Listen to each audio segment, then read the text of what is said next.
Hello. In this video, we will be going over the BlockBroken event in KubeJS 1.21.1 NeoForge. Before we get started, I would appreciate if you would like this video and subscribe to the channel to get more scripting videos such as this. In addition, thank you to BisectHosting for supporting my channel. I will get into more information about them later in the video. But for now, let's get started. So as you can see on screen here is the proper syntax for this type of event. BlockEvents.broken. You can pass in the block ID if you want. It's not required. But then after that you need to pass in the event callback for the actual actions to take place. So now that we are familiar with the syntax, let's get started with some examples. Let's start with a very basic example, basically saying what block is broken. So again, we're going to do BlockEvents.broken. Here we're going to we don't need the specific ID, so we're just going to proceed doing event, arrow notation, and then inside the callback, we need to define two things. First is the player, so we're going to do let player equals event.player. And then we need to define the block. So let block equals event.block. And then we need to tell the player what block was broken. So we're going to do that with player.tell. And then we're going to pass in an expression. So we're going to say, you just broke, and then we're going to use the $, curly bracket notation, and we're going to pass in block.id. So try this out in your world. Whatever block you break, it will tell you what it is. And by what it is, I'm referring to the ID, because that is what we are specifying here. Another example, we are going to prevent breaking a specific block. We're going to do this, again, we're going to start the same, BlockEvents.broken. Again here, there's two ways you can do it. I'm going to do it by specifying diamond block inside an if statement. So we're going to go event, arrow notation, and then now we're in the actual callback. So what we need to check is what block are we trying to prevent breaking. So let's say, for the sake of example, we want to prevent the player from breaking a diamond block. This is real easy to do. All you need to do is if event.block.id, if that is equal, no, we're using triple equals here, then passing in Minecraft diamond block. We're going to do event.cancel. Cancel in block events denotes a false outcome. And then we want to tell the player, event.player.tell. We're going to say you cannot break diamond blocks.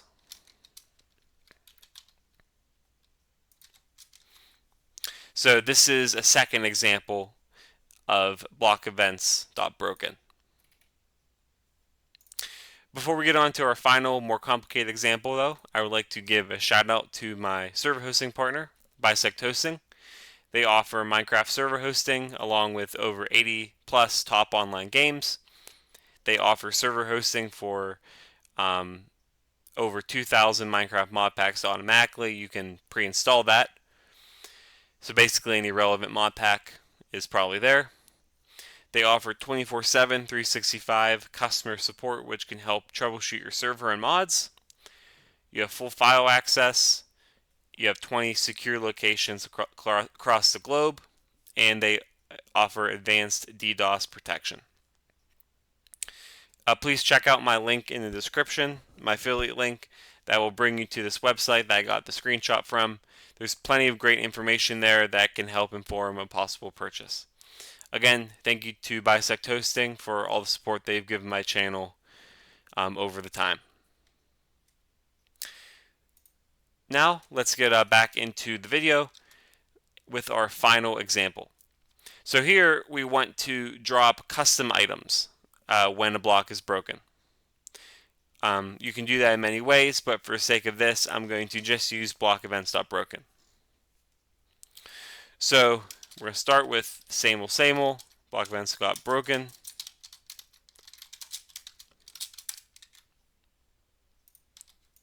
And then inside, we need to do a couple things. First, outside this, we need to define an item entity. So basically, when you break a dirt block or something, and it's there floating on the ground, that is an item entity. So we need to define that by loading the Java class. So we're going to use constant because this is not going to change. Item entity, that's going to be equal to java.loadClass, and then net.minecraft.world.entity.item.item entity. So once we have the class properly loaded, we can utilize it inside the event. So the first thing we want to do is to edit the actual block. So let's say we want a stone block to drop emeralds, for example. We can do that with if event.block.id is equal to Minecraft stone. First, let us define the level. So where are we at? What world are we at? Let level equals event.level. Next, we need to define the player. Let player equals event.player. And now we want to first define our custom drop.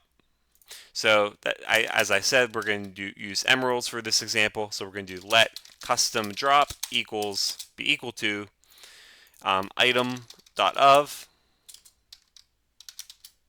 And then we're going to pass in Minecraft emerald, and that's just say 1. And then finally, we need to define an item entity. This is a little more complicated. So we're going to do let item entity equals new item entity. And then inside the constructor, we need to pass in a few things. First is the level. So what world are we at? The X location. So we're going to do that via event.block.x. Then the Y, similar as you expect, event.block.y. The Z, event.block.z. And then finally, the custom drop, which we already defined.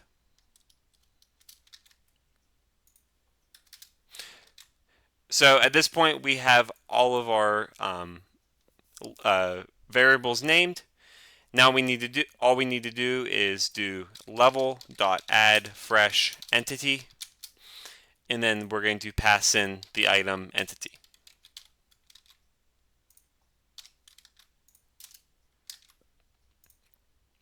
And now we can, for the sake of it, just tell the player.tell that stone drops emeralds.